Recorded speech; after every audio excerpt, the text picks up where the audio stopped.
Hi my lovelies, and you're welcome back to my channel. Today we're doing this gorgeous acrylic set on this gorgeous bride. Stay tuned.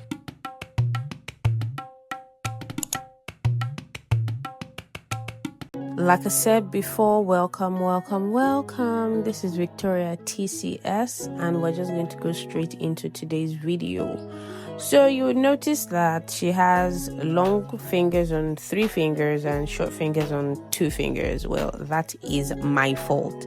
I don't know why, but I assumed that those were not her natural nails, and then I just chopped them off because she was a first-time client, and she brought in nails from like a previous nail tech that looked really similar to to nail tips, and I just assumed. I don't know, I never assumed, but today I assumed. Like, I felt so bad after I cut her nails and I realized that those were actually her nails, because I had to soak off the previous set she had on, because I don't work on other people's sets. I don't know what you used, so I'm sorry. No matter how good it looks, I don't know what you used, so I will not work on your set. I will, in case anything happens, I want to know exactly where it is coming from. Do you understand? Okay, great. Anyways, I had to do a soak off on her nails. I kept on apologizing like 20 million times to her for cutting short her natural nails, but you guys will see why I honestly, genuinely felt like it was a nail tip. You guys are going to see it and you're going to like justify me, because you'll be confused too. Anyways, I'm doing a soak off on her nails. If you don't know exactly what I'm doing here, I have a video on that where I go in depth into how I soak off acrylic nails from the natural nails in a very safe manner. You don't want to rip it off. You don't want to you don't want to damage the natural nails. A lot of people are always saying that, oh, acrylic destroys my nails, but what actually destroys the nails is how it is taken off. Any nail enhancement can actually damage your nail if it is not taken off properly. Emphasis on if it is not taken off properly. Okay, so right now we're just doing shawarma wraps on our hands, you know, trying to get those nails off, and after about 10 to 15 minutes they should be done and they should come off like this. Now, when I took this out, I was so happy. I was really happy, because this just showed that the previous nail tech did not use MMA on her nails, which I'm really glad for. They used EMA instead. If you guys still don't understand the difference between the MMA acrylic liquid and the EMA acrylic liquid, just let me know in the comments, and I might just like to shoot a video on that for you guys to, you know, to know. Okay, so EMA comes off like super easy. It's stress-free. Like, honestly, anytime clients come in and they have MMA on their hands, I'm always tempted to charge more, because it just takes me forever to take it off, and it's annoying, because it's just annoying. That's the long and short. It is very annoying. So as a nail client, if you're getting your nails done, you want to ask your nail tech, sir, excuse me, are you using the EMA powder liquid, or you're using an MMA liquid? If they say MMA, carry your bag and flee from every appearance of evil. That is what it says. So flee. MMA is an appearance of evil, so flee from it. Okay. Flee. Anyways, the thumb wasn't completely done yet, so I'm just going to wrap that again for a couple of minutes while I prep the rest of her nails. So now I'm doing my prep, just going back in to push back the cuticle area. A lot of people are always asking, oh, why do you push back the cuticle area, and why do you remove the dead cuticle cells? I think if you guys want to know, just let me know. I think I would make a video specifically on that to explain why those things have to be done. Then I'm going in with my flame beat, and I'm just making sure that I get all the gunk out of, or all the protein out of her cuticle area so that I can cut easily without having troubles, you know, differentiating her skin from her cuticle area. This just really helps the entire situation. All right, so once I'm about to work now, when I'm working from from my right to my left, when I'm trying to clean from right to left, I walk anti-clockwise. But when I'm working from left to right, I walk anti-clockwise. I put my drill in reverse. So when I'm working from right to left, it's not in reverse. I walk anti-clockwise. But this is so hard. You guys see me struggling because like I'm trying to picture the clock in my head. But once you're going from left to right, you want to put your drill in reverse and walk clockwise. Please, if you understand what I just said, just put it in the comments. Help me to understand that you understood what I said. Okay. Anyways, now I'm just removing the dead cuticle cells, you know, the extra gunk that's not supposed to be there. Now that was what we raised up, the flap we raised up. Do you understand? And look at how much better the nail is looking. There's more nail estate. The nail is looking cleaner, and everything just looks, it makes application easier, to be very honest. It just makes your life easy than stressing yourself. So this guy is done, and I'm just going to scrape that off. Look at how that just comes off so easy. So you don't have to be waiting for it to come up before you start. You want to make sure that you're working with time also, because you have other clients. So yeah, and I'm just going to repeat the prep process for both thumbs, and we're done with prep, and we're just going to file off the surface shine. I know you already think that, oh, there's no surface shine now, it's been soaked for a couple of minutes and, you know, scraped and all of that, but I want to make sure that there is no, there's no dirt on the nail, there's no leftover acrylic residue. Now look at what I was saying, you guys. Can you see how similar? Do you see how similar the nail tip is to the tip of her natural nails? Like, clients like this make me jealous, because I naturally have brown fingers, plenty melanin, and most of my clients have brown fingers, but this particular client, she's very fair, and I don't know how I didn't put into account the fact that it could have been her nails. It just, look, by the time I am done, to be honest, I feel bad for cutting her nails, but I feel like it was a very honest mistake, because by the time I'm done shaping and blending in the nail tip into her nails, you won't even be able to tell the difference between the ones I broke and the one I did not break, or I did not cut, or whatever. Do you understand?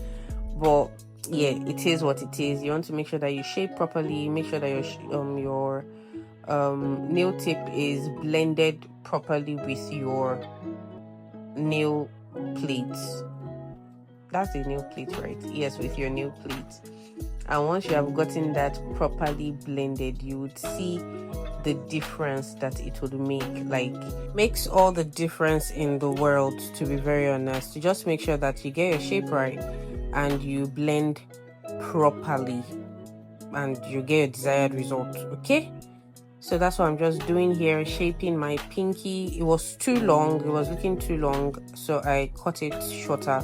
And sometimes it's always like quite advantageous if you shape longer than the actual length that you were going for, and then you just snip it as you go. I don't know the science behind it, but it helps me. I've realized that anytime I do that, it actually helps me get my shape better than just cutting it to the exact length, and then you're trying to force it to, you know, to shape the way you want it to. Now look at it, you guys. Look at her middle finger, look at her ring finger, and look at her pinky. Can you tell the difference? If you can tell the difference with your full chest, put it in the comments. Can you honestly tell the difference? It is so, I mean, How can your nail tip be that white? It's so beautiful. I want. Honestly, I wish I had white nail tips. Like, you guys will not hear word. You will not even hear word at all. So this is me applying my acid-based primer to her nails in preparation for my acrylic application. All right, and I'm just going to, for the acid-based primer, if you're using an acid-based primer, you just want to put one coat, not two coats, one coat. But if you are using an acid-free primer, have fun, you can use two coats. And this is me going in with my powder. She wanted a fade on some fingers and an entire solid pink on some other fingers. So as we go ahead, you guys would see. But I didn't use a complete chalk white. I don't know why. Is it just me? I don't like using chalk white for fades because it just looks very unrealistic to me. I know that the milk white is not realistic as such also, but like it at least it's more subtle than having chalk white, you get. But anyways, I laid down my milk white, and then I'm just using this really soft pink, well, not exactly pink, soft nude toned pink. Oh my god. Well, you guys can see the color, and then I'm just using that to what's it called, to make the ombre, to make the fade, you get. So yeah, and I absolutely loved the fact that it sat so well with her color. It wasn't looking out of place, and she absolutely loved it also. Even her sisters, I think I ended up using the same acrylic color for her sisters. Maybe at the end of this video I'll just drop in what her sisters, the pictures of her sisters' nails, so you guys can see their sets also. And this color was just very soothing. Like I said before, I mix my colors. I know I promised that I was going to drop a video on how I mix my colors, and I'm still going to do that. Just keep your pants on. I'm still going to absolutely do that, okay? But yeah, this is me just applying the acrylic, putting the solids where the solids should be, and putting the fades where the fades should be, okay?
Now that we are done with our application, you want to go into filing. I always go in with my e-file first because I want to debulk first. I know some people shape, then they use their e-file, then they go back in with their file, but I just feel like it takes more time. I don't know, I feel like it takes more time, so I just go in with my e-file, I debulk, and then I just touch my file one time to shape and get that refined crisp look. So yeah, that's what I'm doing here, debulking, and then I'll go in with my hand file.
Hand file season has passed and it's time to buff the nails. I'm always so happy when it's time to buff because I really don't like filing.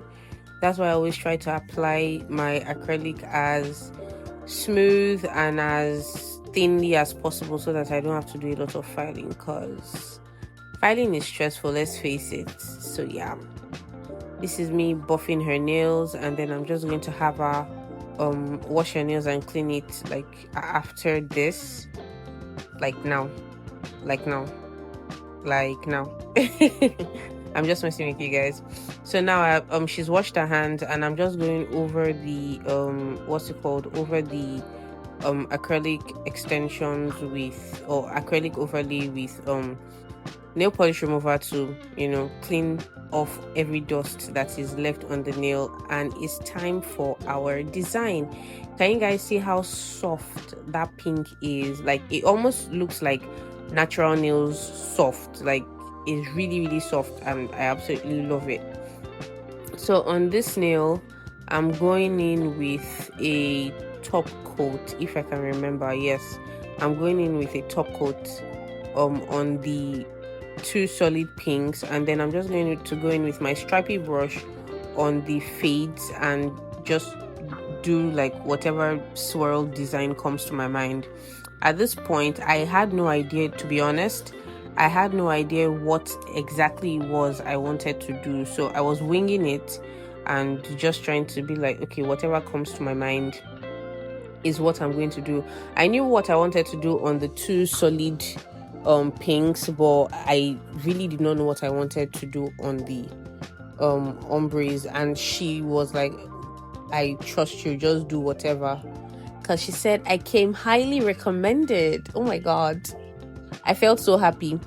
So after doing the pointer finger, I realized that, oh, I could do that design instead of the one I had started with. So I had more direction at this point. I started off directionless, but at this point I had more direction. And I don't know if you guys had seen this design on Instagram, Pinterest, TikTok and stuff, but that was what I did. I skipped the part where I added chrome here because I forgot that I was filming, but you guys are going to see it on the other finger when I'm doing it now.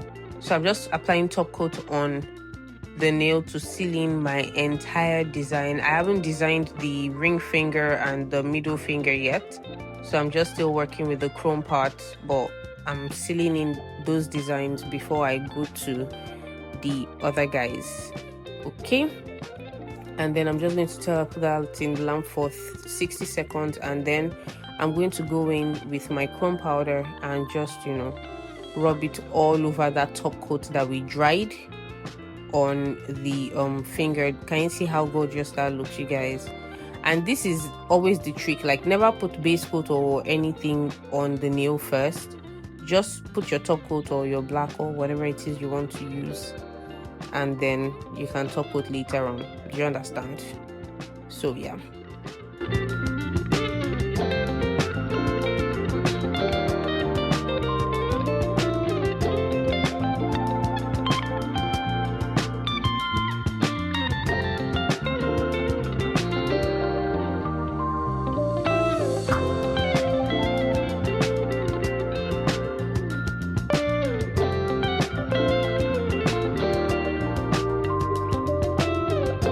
So now it's time to design the ring finger and the middle finger. Like I said, I had nothing in my head, so this is me just freestyling, winging it, and hoping for the best.